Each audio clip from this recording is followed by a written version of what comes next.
Hi, I'm Paul from VeloWorks, and everywhere I look here in the UK, it's like we've gone back to the 90s. Everyone's dressed as though they're from the 90s. You can listen to nostalgia music from the 90s, so I thought it was really appropriate that I dig out my lovely Cinelli 90s ATB and see how it copes on today's trails. Come join me.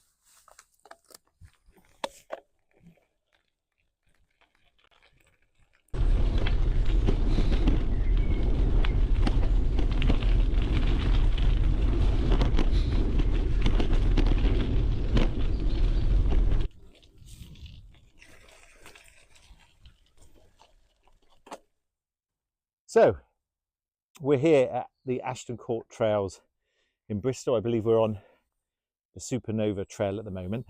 And when I was a lad, when me and Sarah were growing up, the bikes for mountain biking were very different. These days, big wheels, motors, suspension, hydraulic seat posts, dropper posts that are not hydraulic. It's very much, when I look at a modern mountain bike, they're very different. Even in stature, they're just so much bigger. So this is the type of bike that we would have ridden when we were younger.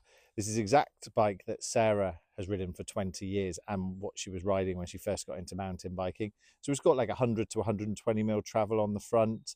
You got disc brakes, no dropper post. If you wanted the seat down, you just undid the quick release, pushed it down at the start of the trail and pulled it back up at the end. Very basic, 26-inch wheels, kind of 2.1, 2.2 wide tyres. Good to go. It's lasted Sarah 20 years. Just, she loves it, absolutely loves it. She's been so happy going through these trails again because we haven't been here probably for a good over 10 years. So it's been really nice to come back here. Now, if we go back to the 90s, which is what we're focusing on, this is more your traditional kind of what they call ATB, so all-terrain bike. We have done a separate video on this bike in particular, but just to give you a brief history, I found it a few years ago and it had never been used in 30 years. I think it's like 1994, maybe 93 or 92, but it's almost 30 years old and it had never been used. So I was the first to do the marks on the rims and I absolutely love it. It makes a really good bike and they're really super cost effective. If you want to pick one of these up, you're looking at maybe like 200 or 300 quid, which I know can be a lot of money for someone, but actually in terms of getting a really all-round usable bike, they're perfect. Good, a little bit good at everything. But what we're going to do today is push it and see if it's still good on the trails. I've just done a lovely bit of red track. It's a bit swooping and it was really good. What I would say about the trails here is even though something's a red, oh, here's a biker. Let's have a look. Oh, loves it. So that bike, that was, I think, a Santa Cruz, but that had like 180 mil travel, I think 29-inch wheels, rear travel. It was just carbon fiber, just a very different look. And also the rider himself is very much back, which obviously is better if you want to take the trails. Whereas this, you're very steeped over. But again, I love it. So I want to see what this bike can do. Talk about the trails. This is a red trail and there's blue trails. If you go up to places like Wales or Scotland, the trails are a little bit more intense. We're going to see what it does on this kind of country park red trail. So far, the swooping stuff, it's been brilliant. It's going to have its limitations. It's got V-brakes, but I'm ready to go.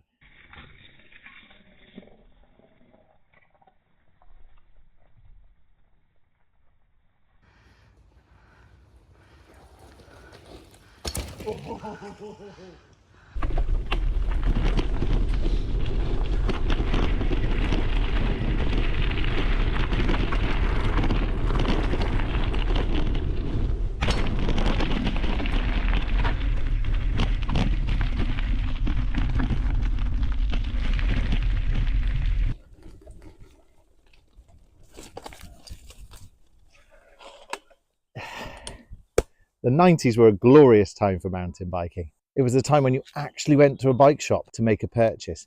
You saw adverts in the back of magazines that would get you all excited. You bought magazines with the likes of Hans Ray, who GT paid to do stupid stuff on their Zascars. It was just a sweet time.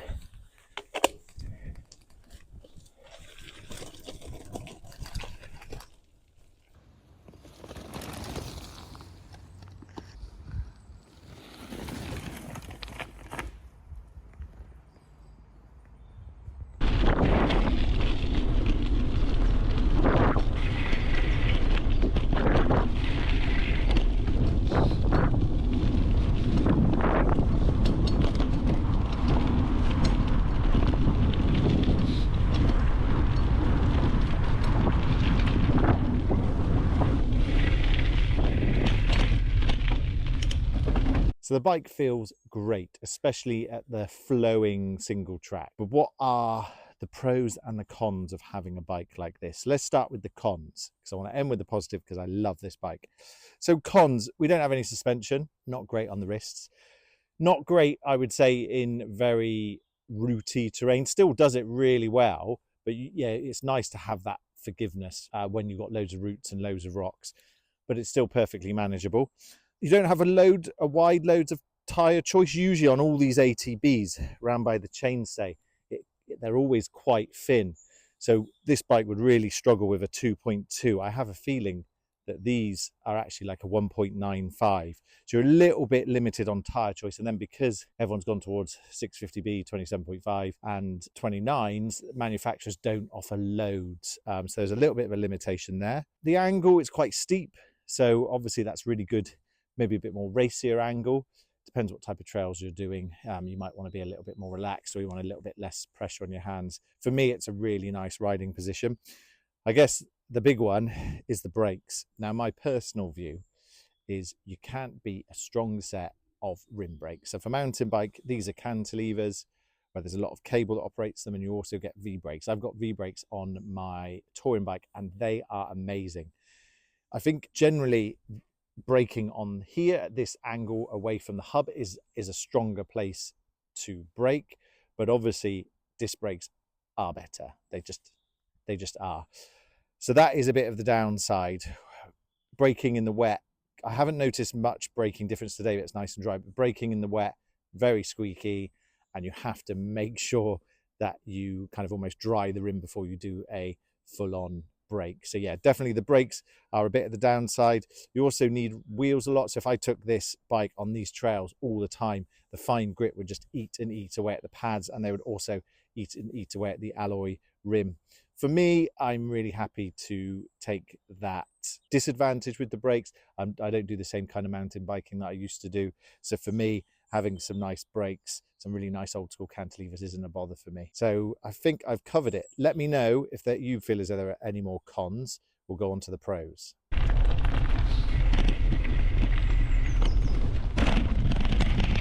So pros, as you probably gathered, and I've mentioned, I love this bike. What are the pros? I think the main pro for me is the price. You can pick one of these up, I reckon, from anywhere between 200 to 400 pounds in relatively good condition. For me, that is a great buy in this current market where it's really expensive to buy a bike, to get something that's such a versatile bike.